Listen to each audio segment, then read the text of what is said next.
If it fails, I know tons of people. I'm very capable. Someone will hire me back to do something. And if it works, it works.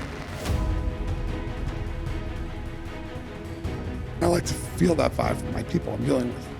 And when you're dealing with creative people and marrying that with investors, and the investors that we're talking to want to feel like they're being covered and taken care of, and the risk is always be yourself. Don't work 18 hours on something and not do anything for yourself, because you're going to wind up being 70 and wondering where the time went. At the end of the day, you want to feel happy and fulfilled.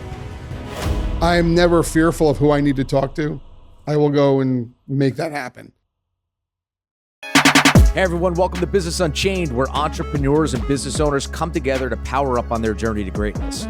Bobby Masha is the founder and CEO of Greenridge Wealth Planning. All opinions expressed by Bobby and his guests are solely their own and do not reflect the opinion of Greenridge Wealth Planning. This podcast is for informational purposes only and should not be relied upon for any financial decisions.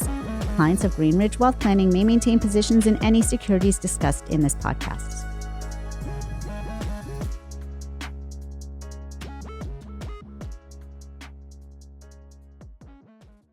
So you were on Remote Control. Yeah. And then you auditioned for this This is one CNBC. of the junior in college. Was this the start to your desire to be in the entertainment industry? Maybe inside, but not overtly. I had when I was a junior in high school, I saw a movie. I love movies, right? So I saw a movie called Power with Richard Gere. Have you ever seen that movie? Power? No, I haven't seen that. I've seen a lot of movies. Richard Gere in that movie was a political strategist, image maker for people on political campaigns, which a lot of people don't even know that exists. I mean, now maybe more so because of talk shows and the cable, but back then you didn't know that existed. And I was like, that's a cool job. Like, he's slick looking and cool, and he's helping these other people come off well. I'm like, I want to try to do that. What is that? I didn't even know what it was. So then I wound up going to college, and I got offered from a family member, who was my mother's cousin, said to me, if you go become an accounting major, you can get a job in our accounting firm and you could take over the accounting firm because I have no heirs. Not a bad deal. I'm like, nah, I want to become But you have to like accounting. I want to love accounting. Political image maker. And they're like, what the hell is, what is that? So this great movie, Robert Redford. No, Richard Gere. Richard Gere. Sorry, Richard Gere. I didn't want to go to college. We could talk about that all night long. I didn't want to go to college. My sister went to Ivy League schools. I didn't want to even go. I was getting recruited by the U.S. Army at the time, which they were building their first ever special forces unit in 1987. I didn't know that. All my friends and I were getting recruited, and I'm like, maybe I'll do that. And I was like pounding on education. I was sick of school. And my parents basically didn't force me, but coerced me to go to college. And then I went to William Patterson as a test to see if I liked it. And the idea was that I would like it and then transfer somewhere. And I met my wife, who we were dating, and I decided to stay there. But as far as the movies go, I went to college for communication and I was solely focused on Richard Gere's role in that movie, which was a little bit like where I wound up, which the goal ultimately became during college to get a job at MWW Strategic Communications, because they were basically doing, in essence, what I saw in that movie. And that was my goal. So you got there. I got the job there, which was impossible to get, and I got it somehow. And there started that little career. And what was it like? When you got through the door, what was it? Everything that you had hoped for, and then some? Obviously not, since you're sitting here. No, it was a very weird work environment. I mean, it's high stress. I know she knows I wasn't in the same building that you were in. We were in a different building at the time, but it's a very high stress biz dev environment. Like, bring in new business, service the accounts. You guys, let's focus on. I was a new guy. I always tell these guys I was a little bit like with.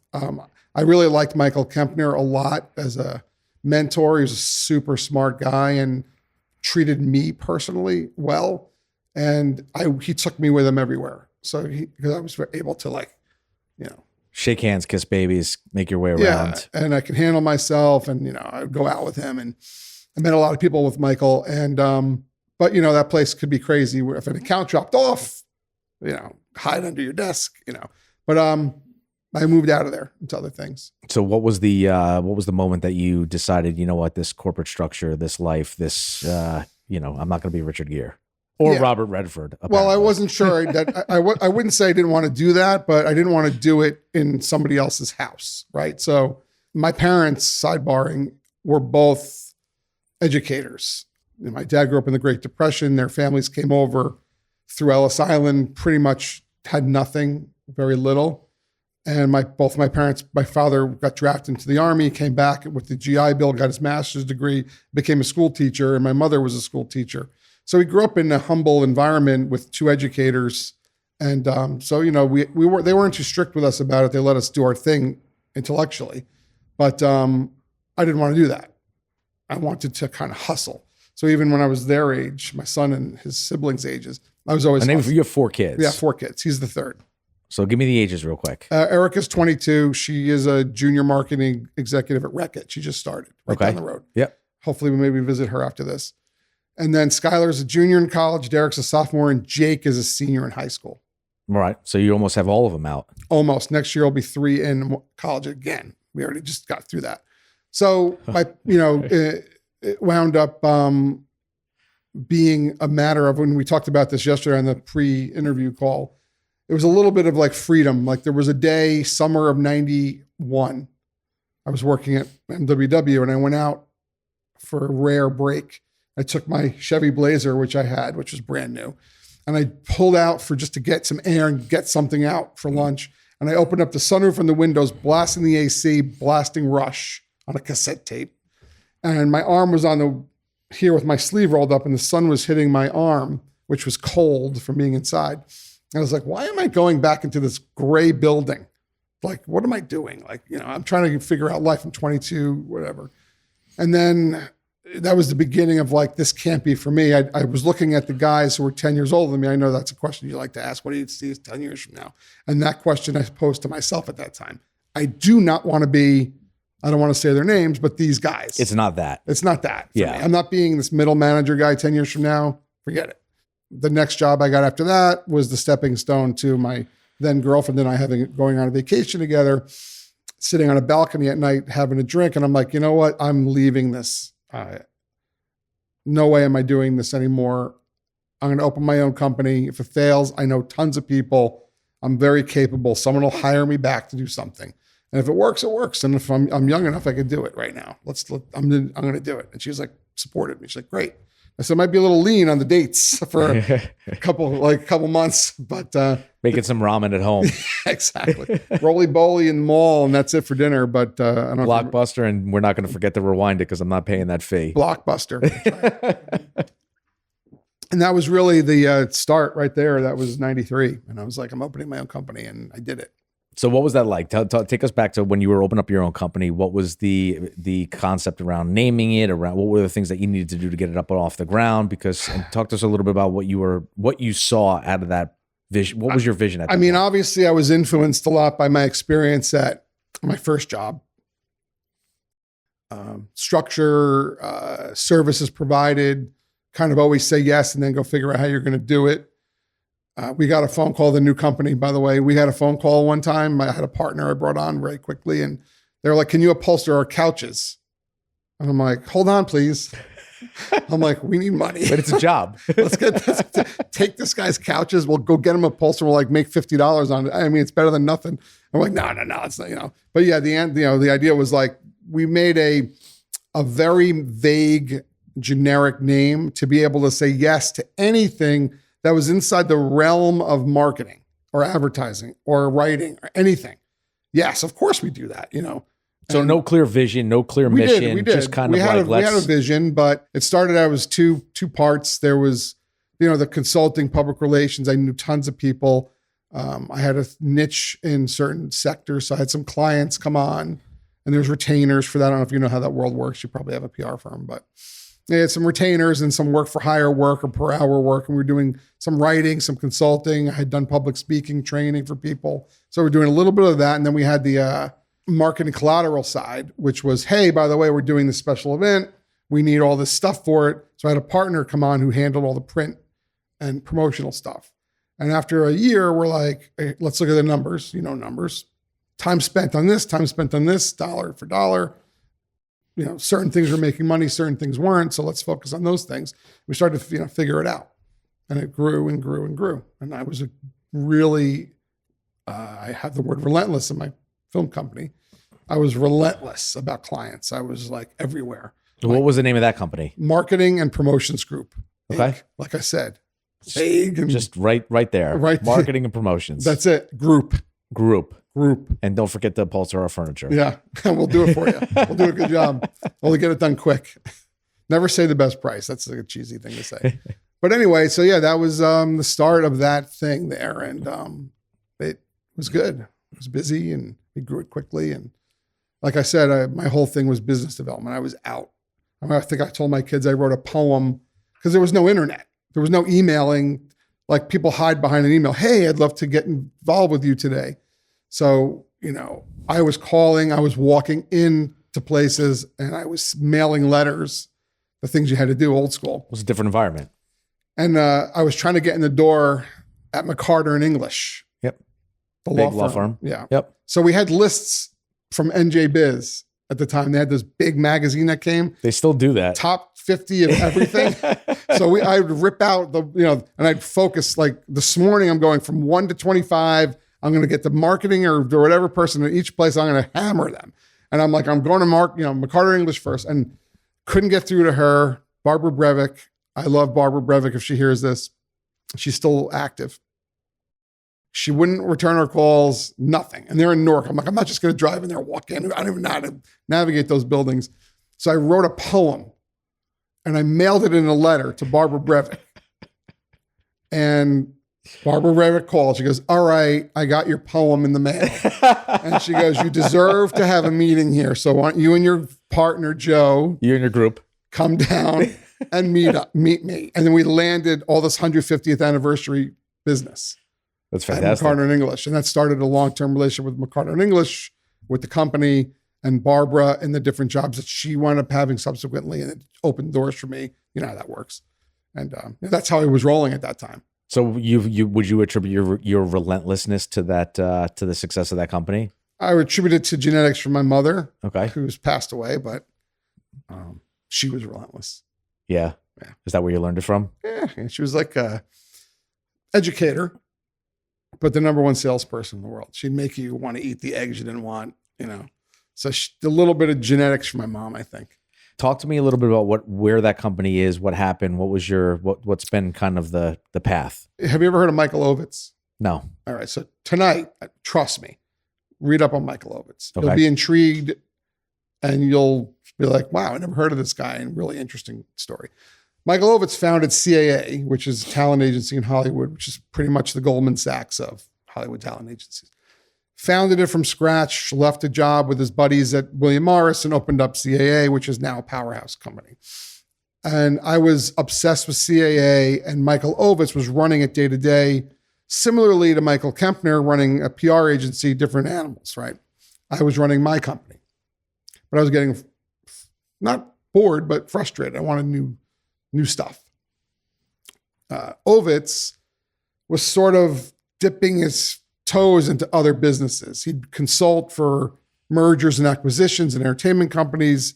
He was doing stuff on his own related to, but outside of through CAA. Yep. So I started to do that. Things that were interesting to me that were, whatever that I could do that while the company still goes. And then I got myself, long story really short, I got myself involved in some startup businesses, had a lot of meetings. The internet was cranking. My firm was killing it from the internet. And there was a lot of stuff going on with startups and the internet and media investments and, the age of telephone going into homes for entertainment was kicking, and there's all sorts of cool stuff going on. So I was learning a lot. I was interested in water at the time. In what regard? Scarcity in the future and investing in it and looking into it and learning about it and researching it. I just got obsessed with it. I read a book and it changed my mind about it, like thinking about how I thought about water. I still think about water. But anyway, so I was like, interested in lots of different things intellectually, and turned some of those things into business opportunities and met different people and got involved in a post 9/11 anti-counterterrorism company. I got involved, all different things that intrigued me and interested me. And some worked, some didn't. That's the VC sort of startup world, but it kind of kept me interested. And while this is going on, the mid 2000s, my company, MPG, we called it, was crushing it. But I was, again, getting bored with it. As we teetered through the end of the 2000s, I had the 4 kids. So, I had, people different than I did in the 90s. I didn't have any people. So I was still relentless, but I had to be more stable. I had to be around more. I couldn't just travel here or there, run around at night going to different affairs because I had little kids and wanted them to have me there. So I was there for most of your childhood. 99.9%. But so I wanted things to be more stable, but at the same time, I wanted to be crazy, trying new stuff. So I wound up meeting some people through the media world that had financed movies, and it sort of sparked that action.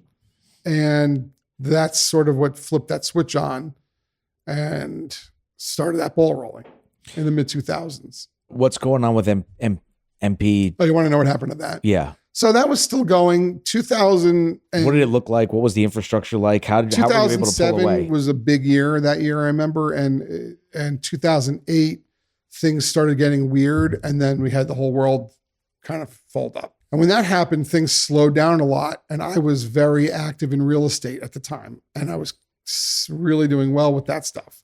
And I just sort of slowly stepped away from the marketing promotions group business as it was struggling and got rid of a couple clients through alignments with other people, took care of that and sort of closed it. How many people did you have at through your ebbs and flows of getting to start in the, in the early days? How many people have 2008 employees? Yeah. Oh, we always had 10 or under. 10 It was or never, under. we Okay, never so had we never grew it to 50 people. It was not like that. It's probably like this. And did you have your partner on at the time, or No, did I bought him out way before that. Okay. He went on to great things, and he's still a close friend of mine, Joey T. Great dude. And he'll probably watch this.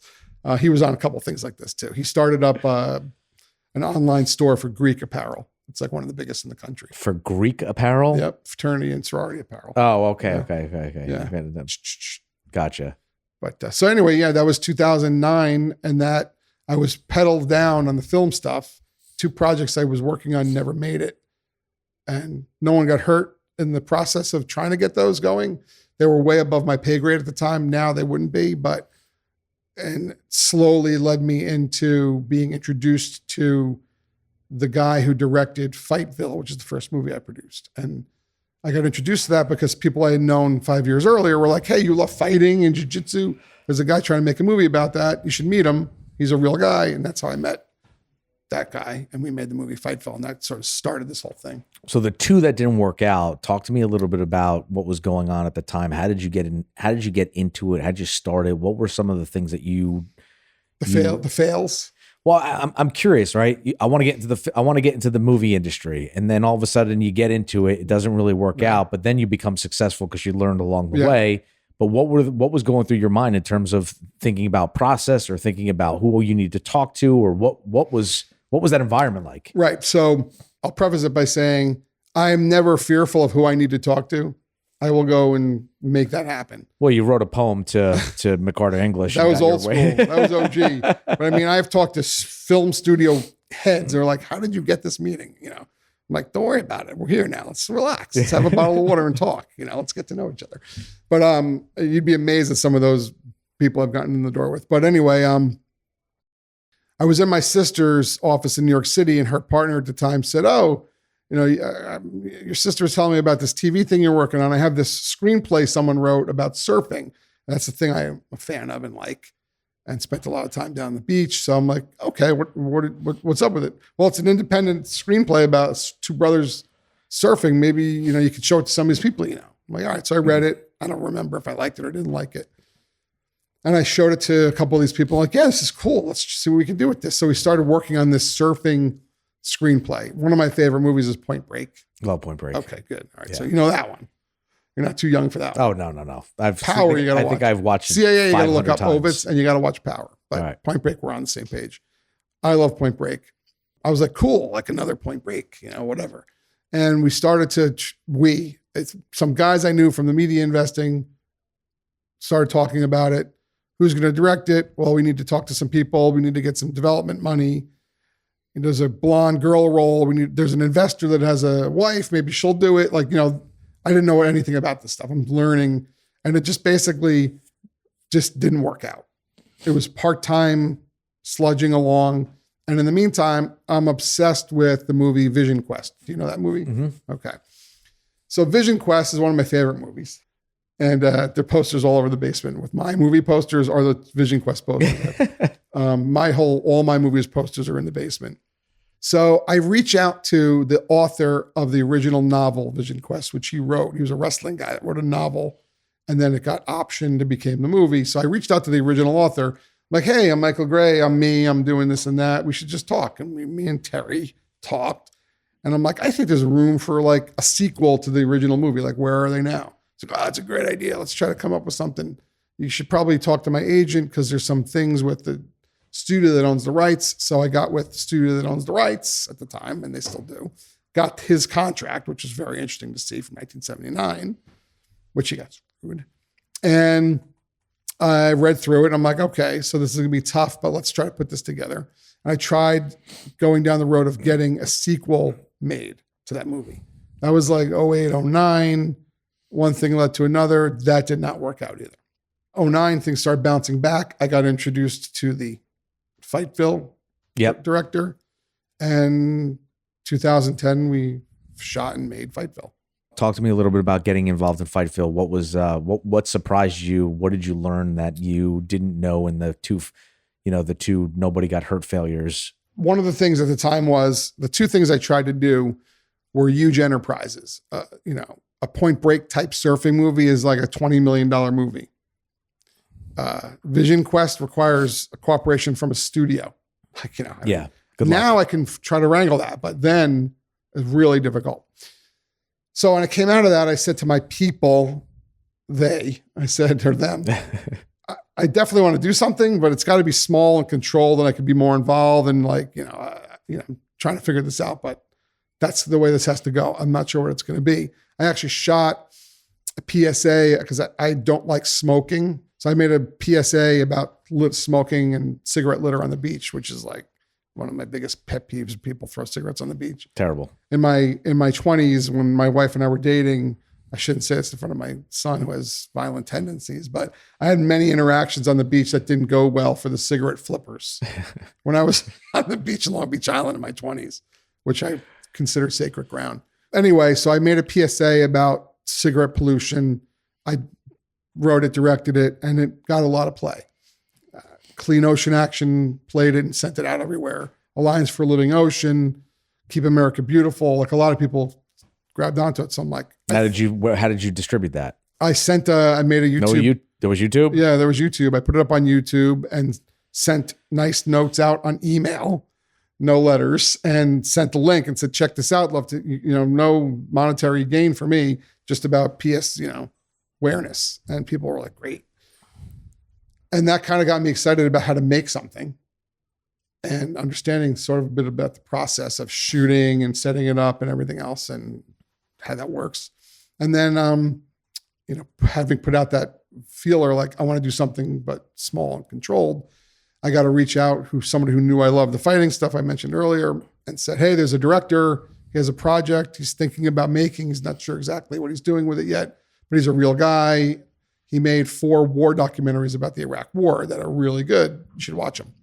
Now, did he have a team that kind of walked you through some of the processes that you needed to go through to make this thing, get it from start to finish? Or what I did was I watched those 4 movies, and my wife and I together watched them. And the part 1 and part 4 were very, very poignant tales about a bunch of U.S. Army that were embedded in Saddam Hussein's son's palace that got taken over by gunners. So the first movie, Gunner Palace, that this director made was unbelievable. And then he made the 4th of his films, which was following up on the people he profiled in the first one. And where are they now? And some of them weren't doing so great. One of them was discharged dishonorably, but erroneously, and was living in a station wagon with 4 kids and fighting in the middle of the night in these dirt floor fights to make like $100 to buy food for his wife and his family. And he captured this guy on camera. And one night when he was in there capturing this guy. So like Fight Club, except for money. Except organized.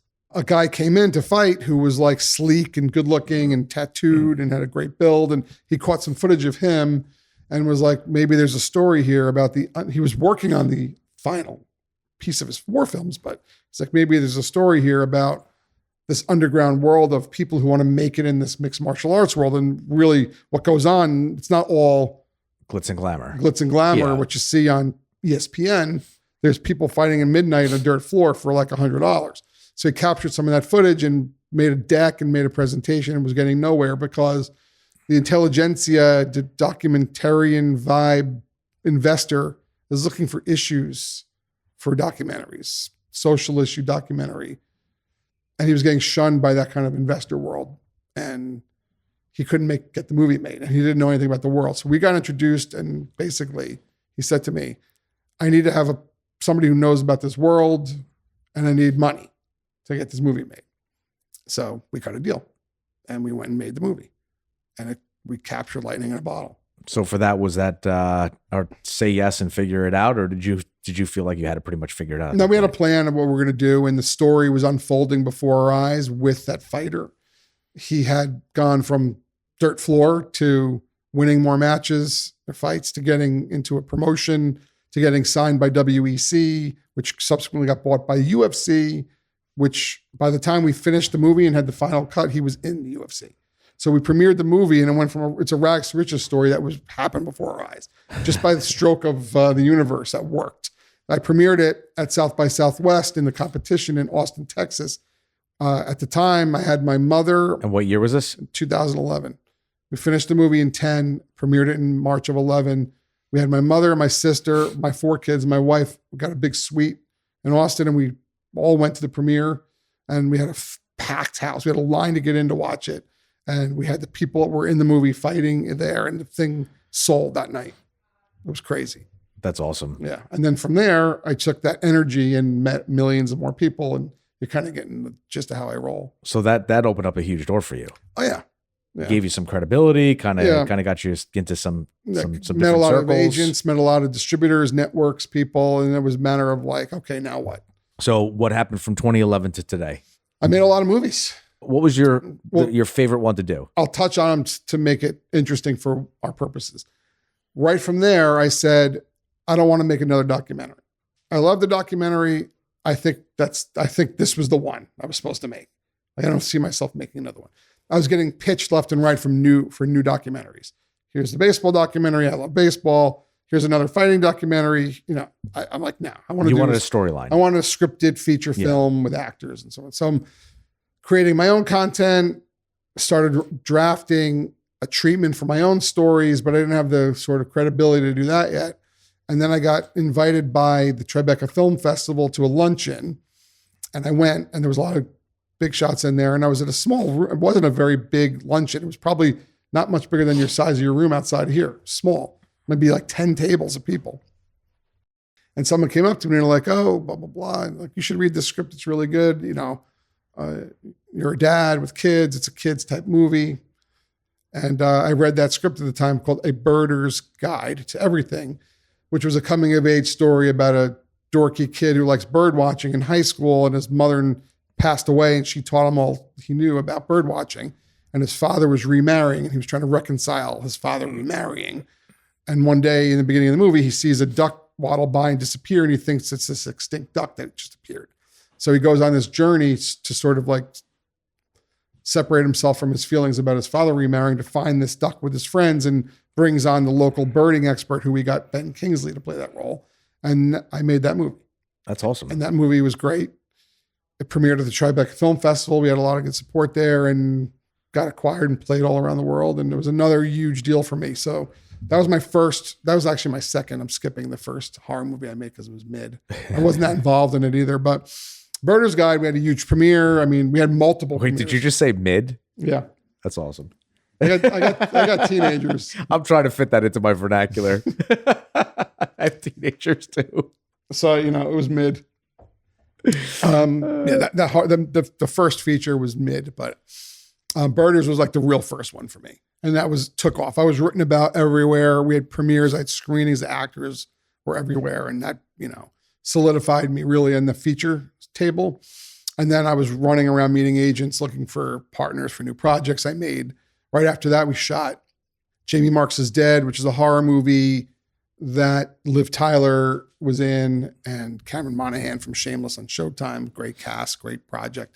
Premiered that in the Sundance Film Festival, which is, super high line in the competition. So I was there, came out of that week meeting tons of people.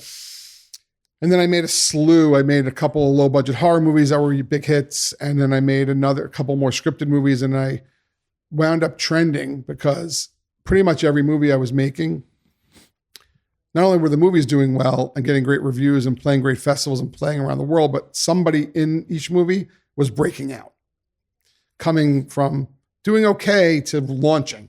So the highlight of that was 2018, we shot a movie called What Breaks the Ice, which was another coming of age tale about two girls from opposite sides of the track who meet in a summer vacation area. One lives there and works for the summer. The other one's visiting from New York City for the summer. So one has money, one doesn't.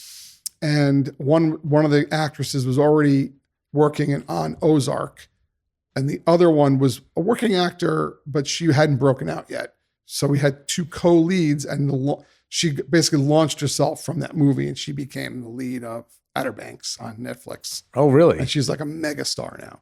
So she was my last one that launch padded off one of our movies. And then that movie was done in the end of 2019, but we couldn't put it out because of the pandemic. So we held it.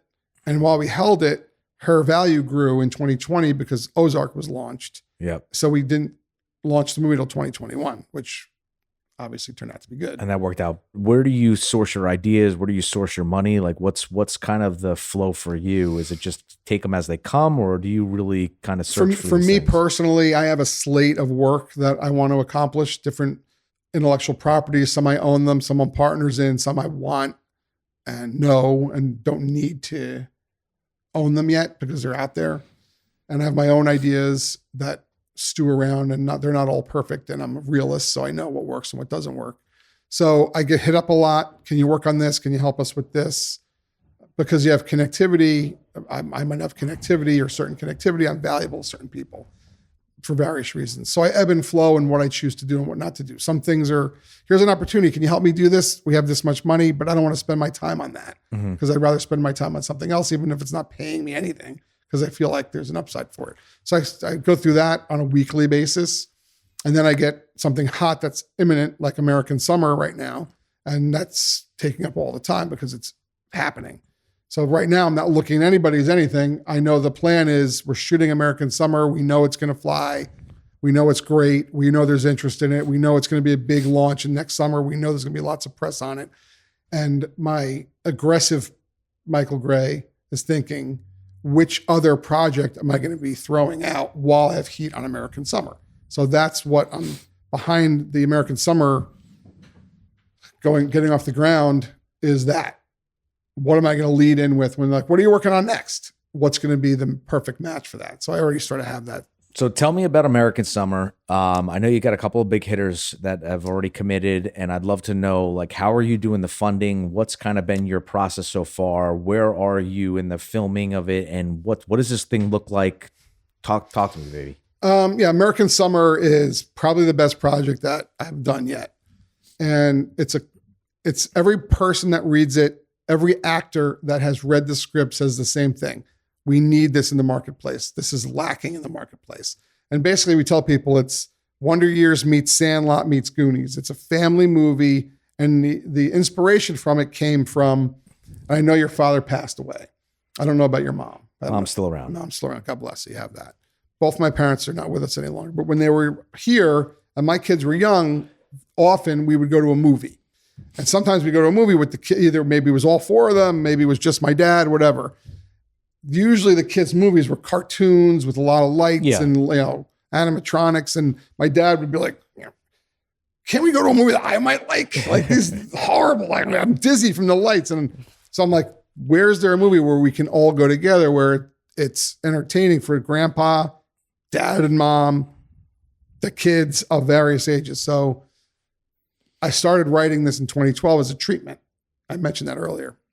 And in 2018, I wrote the first draft of American Summer, and I titled it something else. And then I changed it to American Summer because it's a very clean homeland slice of nostalgia kind of movie.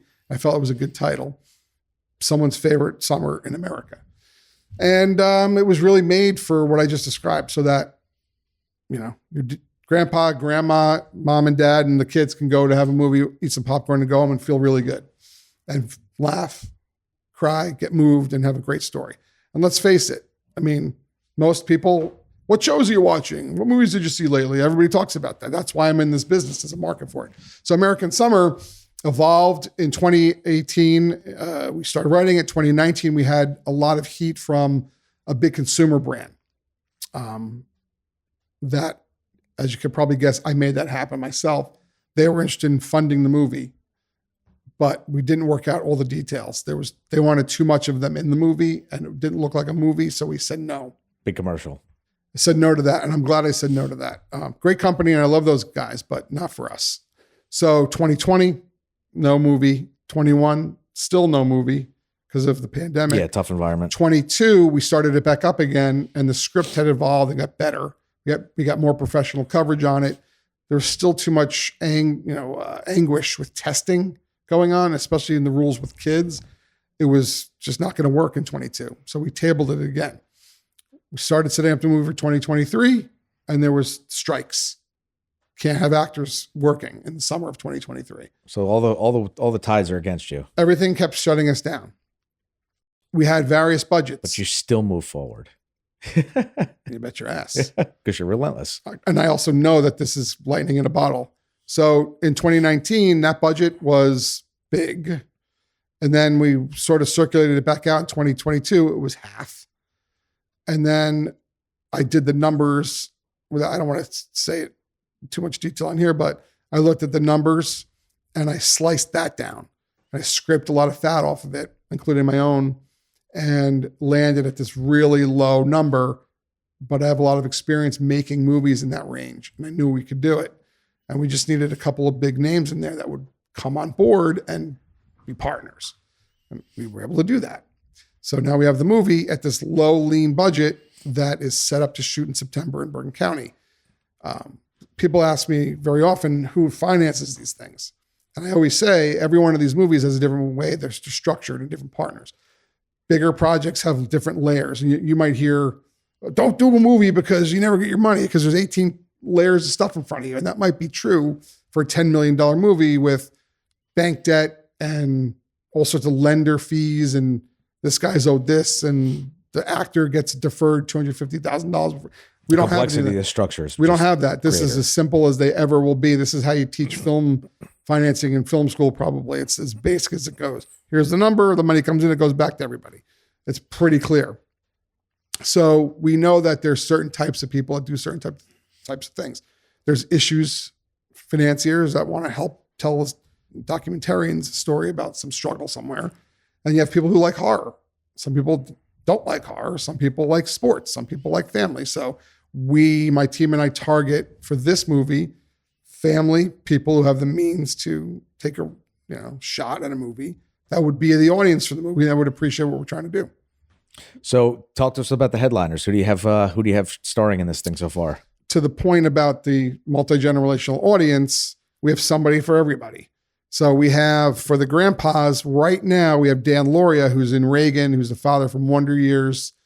We have Steve Guttenberg, who's a $1 billion box office superstar from Police Academy and Cocoon and Diner and Three Men and a Baby. He's playing the older version of the teenage boy who the movie's set around.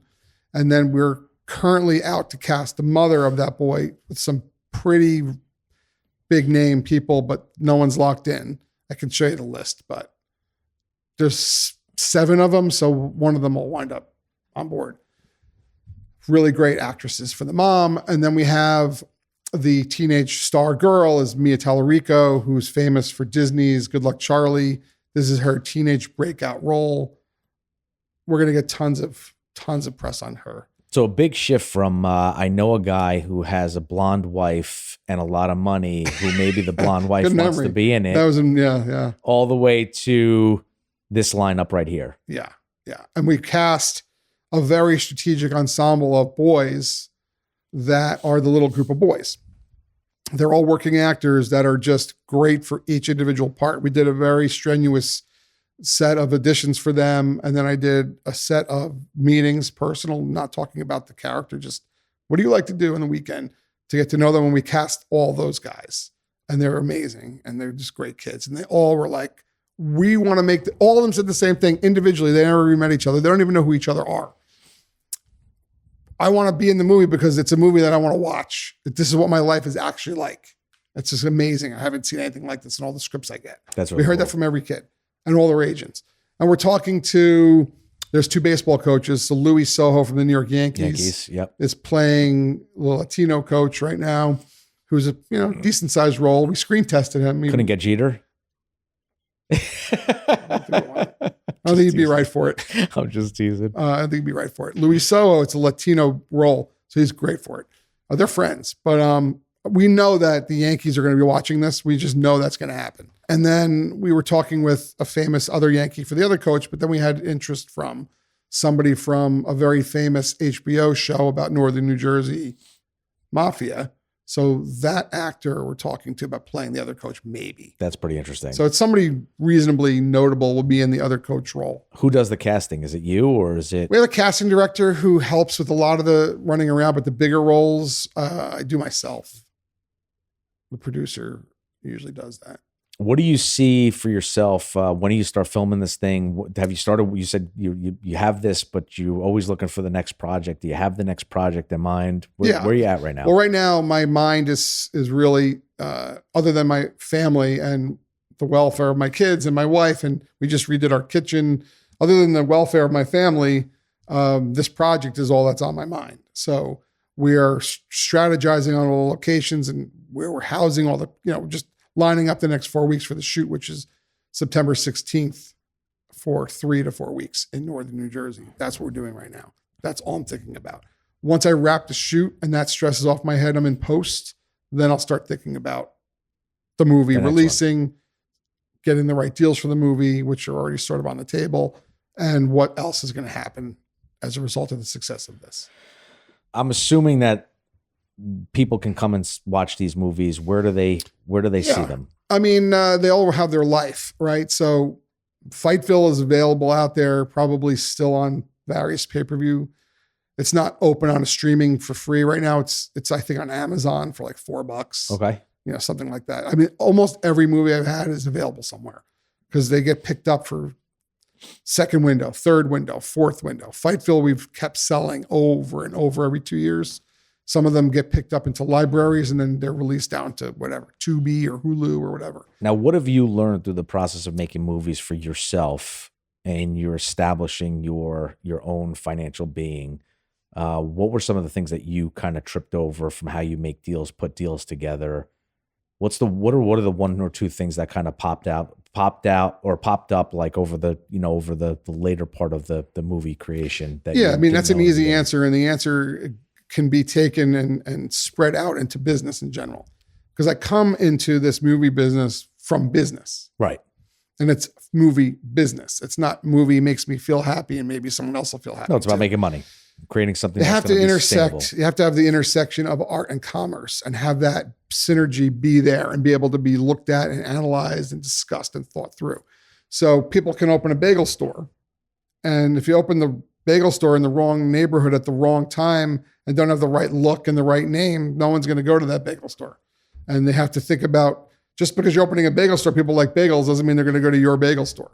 And the same thing applies to an entertainment project. And you'll see all the time in Hollywood, of all places, you'll see a movie that gets made for $100 million. I can make 100 movies and it does $1 million in business. Where $1 million movie does $15 million in business. Well, why aren't they making more? Because I don't even know why. They get so caught up in the actor who's in it and they run numbers on the actor and not thinking about the audience doesn't care about this subject matter and they fail. And I think my partners and I and the various partners I've had over the years really think about, we're raising money, but here's how we're reconciling that. Here's what we're doing. Here's the comparables. Other bagel stores in these kinds of neighborhoods don't do well, but if you put them in that kind of neighborhood and make this color, they do well. We do that with these movies. And American Summer is a perfect example. Have a storyline, a cast member for every audience, keep the budget a certain way. What are the comparables? They all have done $100 million. Here we are. We're going to do it. So, it's very strategically thought out. So how do you get the money coming in? So I think there's probably people who are listening going, all right, we know on the bigger scale, box office, Netflix, you have royalty rights probably to some degree in certain services. There's a variety of ways that happens. How do you make your revenue? This movie here can start deriving revenue within a few months after we stop shooting at the soonest. So we might have deals. There's something called AFM, which happens in the beginning of November or so. And it's a film market. It's a frenzy. So we may have the movie promoted there. We may have a world deal on the table. We may have a world less US deal on the table, and we may accept that deal. It might happen as early as November. It goes through legal, and in a few months, you have your first wave of money from that deal. They don't give you all the money at once, but we don't have a lot to recoup. So we might have a first wave. It could be that quickly, a first wave of money, then we do our US deal, or we do a whole global deal in one shot. It's all going to happen within the few months after the movie finishes shooting and we have our first cut of the movie. And before the movie launches in the summer of 25, which is tentatively when we expect it to happen, the deal flow will already all be done and buttoned up, and we'll have our first waves of advances on it. And then from there on in, you get quarterly distributions from your distributor, depending on its performance. If it does world, I don't know what it's going to be. We might do one deal for the whole world and it's X amount of dollars. You get paid that licensing fee and you want to take it. If it's enough money, we might do it. So you have a third-party distribution We network. have third-party distribution, yes. And we may or may not have a sales agent cause that frenzy, kind of like a realtor with your house. What about, you had mentioned you had gone to the film festival down in Texas. You've done Tribeca. You've been out to Sundance. Other than getting appeal, do you get paid for things like that? For some movies, it's a big honor to premiere there. If you get into their festival, those three especially, it's very tough to get in. They're subject to the vibe of the programmers that particular year. So it doesn't mean your movie is not great if it doesn't premiere there, and it doesn't mean your movie is going to make zillions of dollars if it is there. Right. Some of them do. So we're not using the model of let's wait to premiere it at a festival to get attention because of the intellectual property we have, the story, and the commercial nature and the cast. It doesn't need that.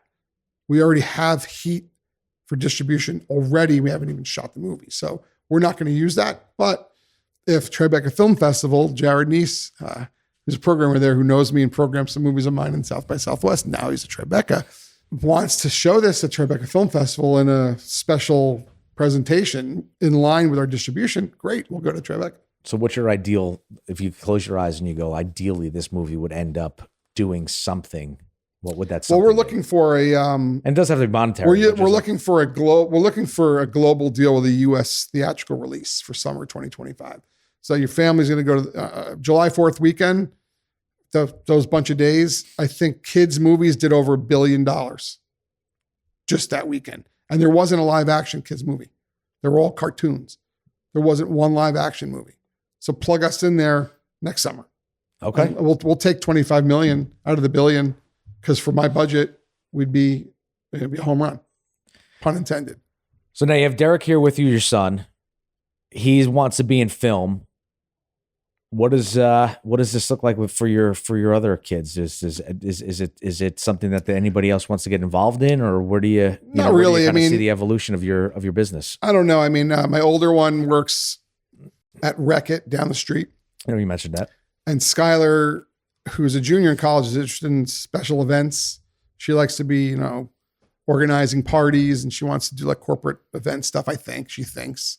And Derek is a sophomore coming up, and he's figuring it out. I mean, he's sitting right here, but So you have marketing, you have events, you have film. It sounds like he's not sure. He's interested in it. He likes television shows, and he's done some production. He helped me a little bit in the pre-production with American Summer. He'll be at school. He'll probably come home for a little bit of the shoot when he can. And he's figuring his life out. Who knows what he'll do? It's he has a couple years to go, and but he's here today just to learn and get an experience and meet some people. And then the other guy, Jake, my youngest, is a senior in high school, and he thinks he likes biology, but who knows? Who knows? Yeah, I mean, who knows? So if somebody came off the street to you, whether it be a film student or just was somebody in the business school at Willie P, right? What would be the 3 tips of advice that you would give them after being on your journey? Hindsight being 2020, kind of where you sit right now.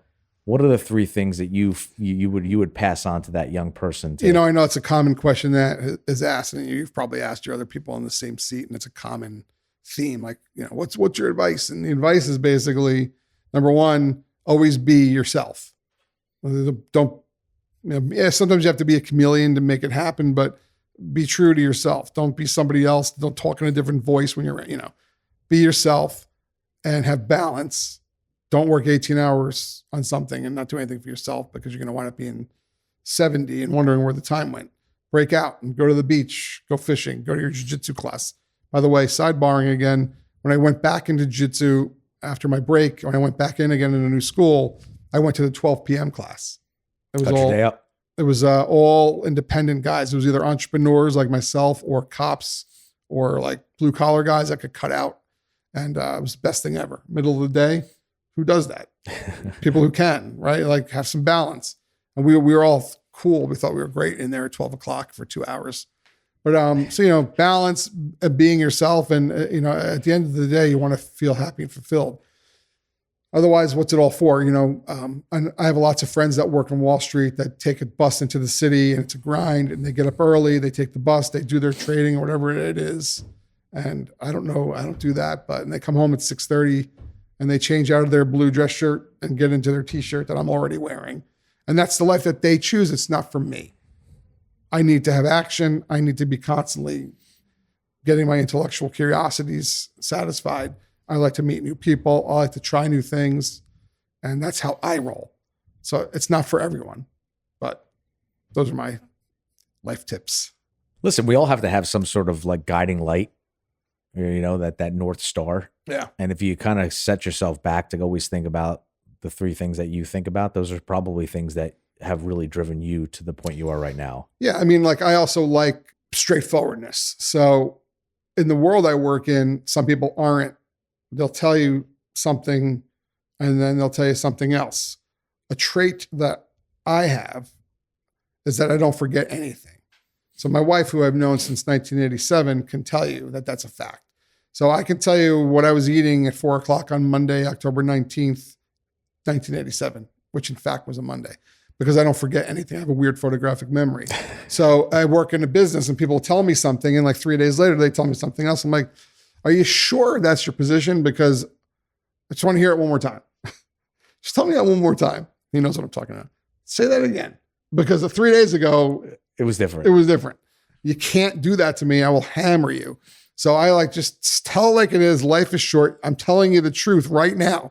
Take it or leave. You don't trust me, that's your problem, because I'm telling you the truth. I have to face my wife and kids and go home at night. So I'm not telling somebody a BS story. I go home, I have a clear conscience. So for me, that works. For some people, they're selling stuff and they'll say whatever they got to say to put an extra breadcrumb on their plate. But I don't operate that way. Well, it sucks on the long game. You start lying. I think karma hits you at some point. Yeah. Yeah, you're going to get caught up in it. But that's how I like to roll, though. And I like to feel that vibe from my people I'm dealing with. And when you're dealing with creative people and marrying that with investors, and the investors that we're talking to want to feel like they're being covered and taken care of, and the risk is, there, but we got you, and we're going to all, go through this together. You got to tell them truths. You're at risk, but here's how we're going to, make this work. Here's my success record. And I'm not promising you we're going to do 25 million. I think we have a shot. It could be more, but we want to get your money back. So are you looking for actively looking for investors now for the movie, or were you? American Summer is we're enough to be greenlit, but we're still not closed. So there's space. Okay. There's So still if people space. are looking for you, if they want to get in contact, if maybe they're interested in investing, or maybe they have a blonde wife that they want in the movie, how do they find you? They can go to americansummermovie.com, check out the movie, and send in a note through there, or my Michael at Relentless Films with a Z.com. All right, we'll have that all in the notes. Yeah. But I mean, and we're actually, believe it or not, strangely to say this, we're actually picky about who we have as partners. Well, you have to be, because if you're going to be taking money and you're going to have to be answering to people, You have to watch the dynamic. You want the right fit. Yeah. What we have on American Summer are amazing people that are partners with us, that are great people, that love what we're doing and excited, almost as excited or more excited than we are. Before we part ways and end this show, is there anything else that you want to give to the audience? I think I told you we have Dunkin' Donuts. We have Dunkin' Donuts as a corporate sponsor for the movie. Told you that, right? Trying to talk my love language. Yeah. So Dunkin' Donuts corporate, we have an agent for brands, and I can't do it all by myself, although I did some of it. And Dunkin' Donuts read the script and we're like, oh my God, we love this. America needs this movie. America runs on Dunkin'. We're in line with American Summer. So they're in. We just have to give them our schedule. They're going to, there's a whole thing with them. And then we have a candy company that now, are they going to give you donuts and coffee to fuel the actors and actresses? We will definitely have food and drink. All right. Yeah. Plenty. And again, not from a store, but from the company itself, from the corporate people up in Canton, Massachusetts. Yeah, New England. Well, there's a little sense of validity, right? I mean, Yeah. people who are wanting to invest money, they can start to see, all right, we're not just the ones who are going to be giving money. There are bigger entities here that are contributing and want to be part of this. Yeah, and I'll also say that we, the team, retained full ownership of the intellectual property. So we did no co-production where we could have had other financing if we sold out part of it, but I wanted to retain it all for control, creative control, and financial control. So I did that, which was a risk on my part, turning people down, but I want to do it my way. I have a vision for it. So I'm happy with that too. So July 2025, we keep our eyes open. Yeah, it could be earlier, but probably that is the window I'm looking at, and we'll see how it goes. In the meantime, I have horror movies I'm making, and one of them's on Tubi, one's coming, we're selling now, and I do low budget horror movies all the time. Always churning those out. Now, where do you do those? Right now, we have a team, and we're shooting a bunch of them in Canada. Okay. Give me a quick synopsis of the And most those recent are- one. Right now, we have a series called The De-Influencer. So it's a guy who hates influencers, and he's a serial killer. So he's the de-influencer. Oh, wow. He's the de-influencer. So we're making parts 2, 3, and 4, and they're low budget, very low budget, and they do quite well for what they are. The de-influencer. I want to watch that now. Yeah. So that's a little other part of the Relentless business. We make low budget horror movies, consult on big ticket movies, and make the middle range budget movies that have a big audience. Well, you got to stay busy. Yeah. Like Relentlessly so. Yeah. I mean, I like staying busy. I mean, you have kids, right? I have 3. Daughters? I have 2 boys and a girl. Okay. How old are they? My oldest is 15. Then I have a 13-year-old, and then my 8-year-old will soon be 9. Got it. Do you coach? I coached my oldest in baseball up until he grew out of daddy ball, which was about a year ago. Gotcha. So That's fun, right? takes a lot of time. Yeah. You got to find that balance. Oh, yeah. You have to be able to know when to step away.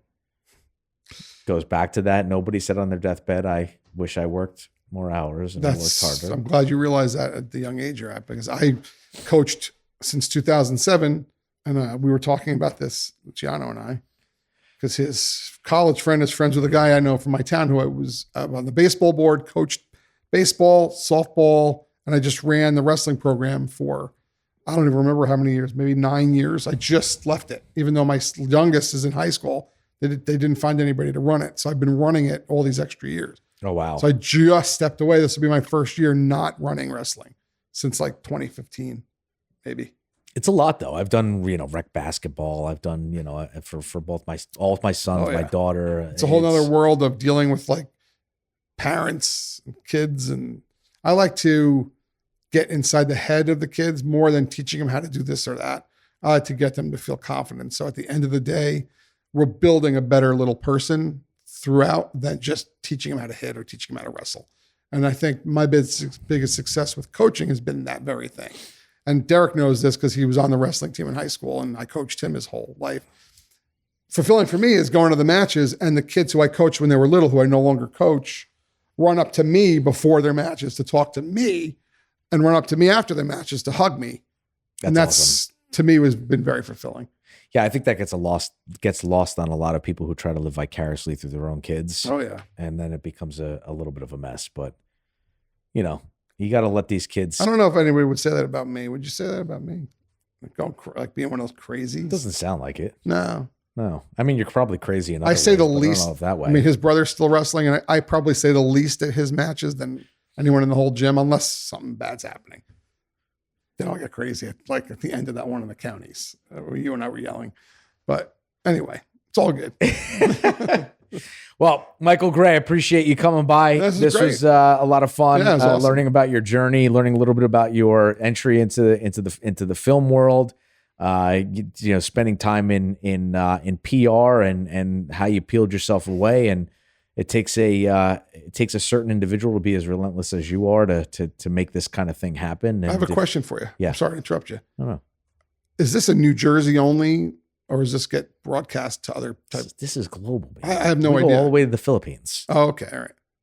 No, I don't know. Where's our biggest reach? Philippines? Yeah. Really? Yeah. I think we breached 30,000 downloads. We released episode 8 last week. Okay. Right? 11 last week. That's cool. So, we're picking up some steam. As I got a buddy who lives in the Philippines. You got to tell him to listen to Business Unchained. He helped me with this. Big producer. Netherlands? Yes. Because New Jersey, we're in New Jersey right now, and New Jersey is becoming a hub for film. And the state has a big incentive, 30% tax and film incentive. Are we taking advantage of this? We should be filming it, and we are filming it, but you have to look into that. Got to get the incentives, YouTube. It's got to go beyond YouTube. Maybe we'll be on Netflix next. No, you don't want to do that. No. What's that? We got the right guy. We have all the connections. I'm telling right you now, that's not what you want to do, but and we have the right advisor. See, it's all about finding the right person to advise you as well. Segue into, no, I'm just kidding. I mean, I can say if you ever get sent deals for this kind of stuff, definitely shoot them my way to look at them before you look at them. We get sent deals, and I'm sure people get, people who are, in the space of investing get sent deals. I think it's one of the hardest things to go through and compare, apples to apples when you're looking at multiple deals across and seeing where you want to deploy your money. I can tell usually right away. I'm not like clairvoyant, but you can see if it has its S together or not. Right. Well, if it's not promising, or if it looks like there's too many question marks that you have and you can't make your way through and you're fumbling through. One of the ones I did had the most basic deck. It was just like a white piece of paper with, here's what we're doing. But it made the most sense. Sometimes, keep it simple, stupid, right? Yeah, but like any other business, all the glitz and glamour of it doesn't mean it's good. No. Right. So, well, that usually could be one of two things. It either could be that you have that kind of money behind you, or you're trying to be something that you're not. Right. So, all right, man, I appreciate you. I appreciate the time. Great. Glad Derek got to come in and sit back and watch his old man at work. Yeah. And I appreciate it.